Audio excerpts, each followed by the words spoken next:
Tudo bem? Sejam bem-vindos ao curso Foco na Orgânica. Esse curso você vai entender tudo sobre o ácido da orgânica, sobre as principais funções orgânicas, reações, polímero, biomolécula, isomeria. Esse curso ele está bastante completo e eu tenho certeza de que ele vai te ajudar nas suas provas do vestibular. Mas antes, vamos fazer uma introdução. Esse primeiro módulo é uma introdução orgânica. Nele nós vamos comentar um pouquinho sobre alguns fatores históricos e vamos discutir sobre o principal ácido da orgânica, que é um elemento em especial aí. Quais são as características dele, por que ele é o ácido, entre outros tópicos. Apesar de ser um módulo introdutório, ele é extremamente importante para você entender os seguintes. Então, foco. Presta atenção, meus queridos. Nós vamos começar aqui fazendo um breve histórico para vocês entenderem de onde surge a palavra orgânica, quais foram os conceitos iniciais estabelecidos, para vocês fazerem aí o terreno para a gente subir a nossa casa. Vamos lá? E eu tenho certeza de que será uma linda casa. Presta atenção. Fazendo um breve histórico, quando a gente fala da sistematização e da classificação dos compostos dentro da área da química, foi um processo que começou a ser desenvolvido em meados do século XVIII. Os cientistas da época estavam começando a dividir os compostos em dois grandes grupos. Os que eles chamavam de grupos dos orgânicos e o grupo dos inorgânicos. Essa ideia aqui começou a ser desenvolvida porque eles viram que compostos extraídos de seres vivos não tinham as mesmas propriedades do que os compostos extraídos do reino mineral. E então veio essa divisão. Orgânico, que vem da vida dos seres vivos, da matéria viva, e inorgânico, que vem então do reino mineral. Então surge então aí o primeiro conceito, a primeira ideia da divisão e da classificação dos compostos dentro da química. Os compostos que viessem de seres vivos seriam chamados de compostos orgânicos, e aqueles compostos que viessem de fonte inanimada, ou seja, do reino mineral, nós teremos ali a classificação deles como inorgânicos. Um ponto importante que deve ser estabelecido aqui é o seguinte: apesar da classificação e da sistematização, ou seja, da divisão dos compostos nessas classes ter acontecido no século XVIII, já é documentado historicamente que compostos orgânicos e inorgânicos já eram utilizados há muito tempo. Há muito tempo. Então, aqui eles começaram a dividir compostos que eles já conheciam, baseado no que eu acabei de falar para vocês, se eles vieram ou não de seres vivos. Com essa ideia, um carinha chamado Berzelius fez a teoria da força vital, também chamado de vitalismo, aonde ele virava e falava o seguinte: cara, não é possível sintetizar compostos orgânicos, porque para sintetizar os compostos orgânicos eu preciso de uma força vital que está nos seres vivos, eu preciso de vida. Então eu não consigo sintetizar esses compostos. Consequentemente, os compostos orgânicos seriam aqueles compostos ligados com a vida. Essa ficou conhecida como a teoria da força vital ou do vitalismo, que para sintetizar um composto orgânico seria necessário então ali um ser vivo, que não seria possível sintetizá-lo num laboratório, por exemplo. Beleza. Porém, um médico químico, Höller, fez um experimento, aonde ele pegou cianato de amônio, triângulozinho delta na química que representa aquecimento, aqueceu e formou ureia, que é um composto extraído dos seres vivos.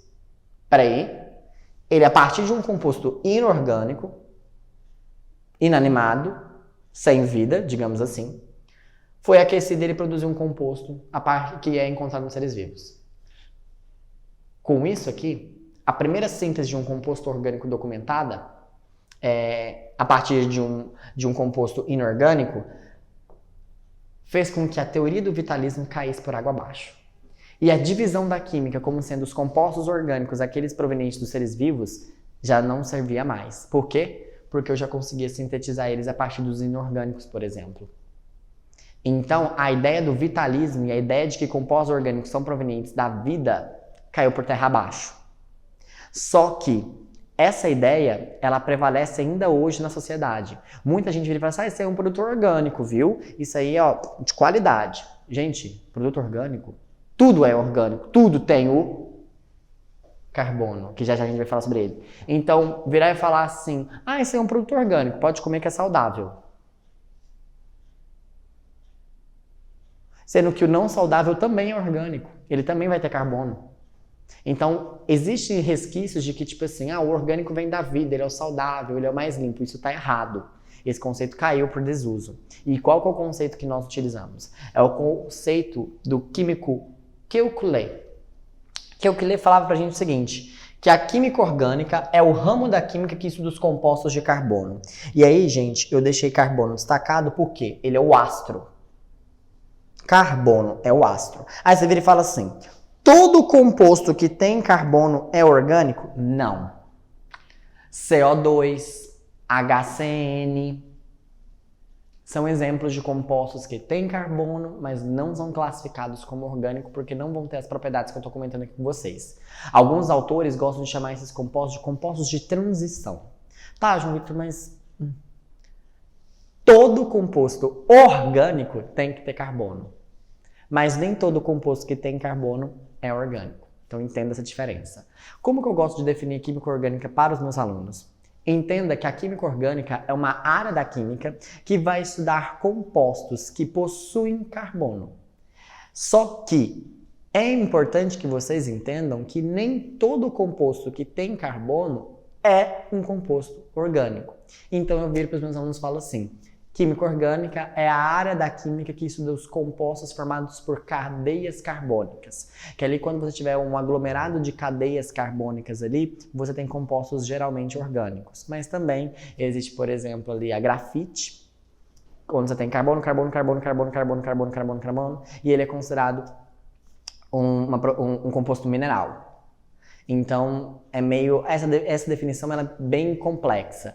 Mas, o que você tem que entender na sua cabeça é que a química orgânica estuda os compostos orgânicos. Ponto. E o que são os compostos orgânicos? São compostos que têm carbono, porque todo composto orgânico tem carbono, certo? E aí, uma pergunta que eu sempre faço para os meus alunos é o seguinte... Cara, beleza, até ontem, né, a gente era conhecido 118 elementos. De 118 elementos que nós conhecemos, por que um tem uma área só dele? Por que existe uma infinidade, milhões de compostos datados orgânicos? Olha a quantidade atualizada, que todo dia muda, no dia da fabricação desse vídeo. Olha aqui, vou deixar aqui. Olha a quantidade de compostos orgânicos que já foram datados na literatura. E todos eles têm carbono. Por que o carbono tem uma área só dele? Já se parou para fazer essa pergunta? Por que o sódio não tem uma área dele? Por que o oxigênio não tem uma área dele? São pontos interessantes. Mas isso são cenas de um próximo capítulo. Vamos lá. Então, a definição que hoje nós usamos de química orgânica é o estudo dos compostos formados ali por carbono. Baseado nessa ideia, a gente precisa falar um pouquinho sobre as características do carbono. O carbono, pessoal, é um elemento que está na família 14, certo? Da tabela periódica, no segundo período, tá? E o nome dessa família é a família do carbono, certo? E alguns pontos importantes. Primeiro, o carbono é tetravalente. O que é falar que ele é tetravalente? Quer dizer que ele realiza 4 ligações. Então, guarda essa informação, vai ser extremamente importante. As 4 ligações, quando elas são feitas de maneira simples, 4 ligações simples, são equivalentes, ou seja, tem aqui o clorometano. Esse cara é o mesmo desse, que é o mesmo desse, que é o mesmo desse. Tá vendo que eu mudei o cloro de lugar? Não mudei nada. Isso aqui é a mesma molécula. Porque essas ligações aqui, as 4, são todas equivalentes entre si. Se elas são equivalentes, essas estruturas aqui são as mesmas. Então, cuidado com essa questão. Mas isso aqui é um composto diferente porque o cloro está numa posição diferente. Não. Porque as 4 ligações são equivalentes entre si. Tudo bem?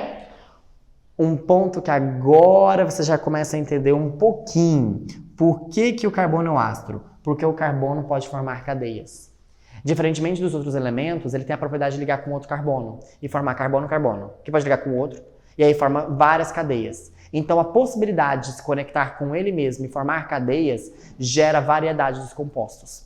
Então, por que a gente tem uma área exclusiva para ele? Porque o carbono, diferentemente dos outros elementos, ele tem uma grande capacidade de formar cadeias. E quando eu falo de grande capacidade, é de formar cadeias, tipo, com mais de milhões de carbonos. Que, por exemplo, a gente tem polímeros ali. Então, são sequências e sequências infinitas, praticamente infinitas assim, óbvio que não, mas de carbono. Então, você tem ali uma situação do porquê da gente ter uma variedade de compostos. Porque ele consegue formar cadeias e, consequentemente, eu consigo formar uma N possibilidade de compostos, tá? E o outro ponto também que aumenta a variabilidade é o fato do carbono conseguir ligar com vários elementos. O oxigênio, o nitrogênio, o hidrogênio, cloro, bromo, iodo, flúor, enxofre, magnésio, etc, etc, etc, etc, etc, etc. Então essa possibilidade de ligar com vários tipos de elementos faz com que a gente tenha uma variedade muito grande de compostos orgânicos. Bom, uma vez que você entendeu, então, qual que é o conceito que a gente define hoje para orgânica, que é aquele conceito de que orgânica é uma coisa saudável, que não sei o que tem, tá errado, e que a orgânica tem como astro o carbono, vamos falar um pouquinho sobre a hibridização do carbono e essas ligações aqui. Presta atenção.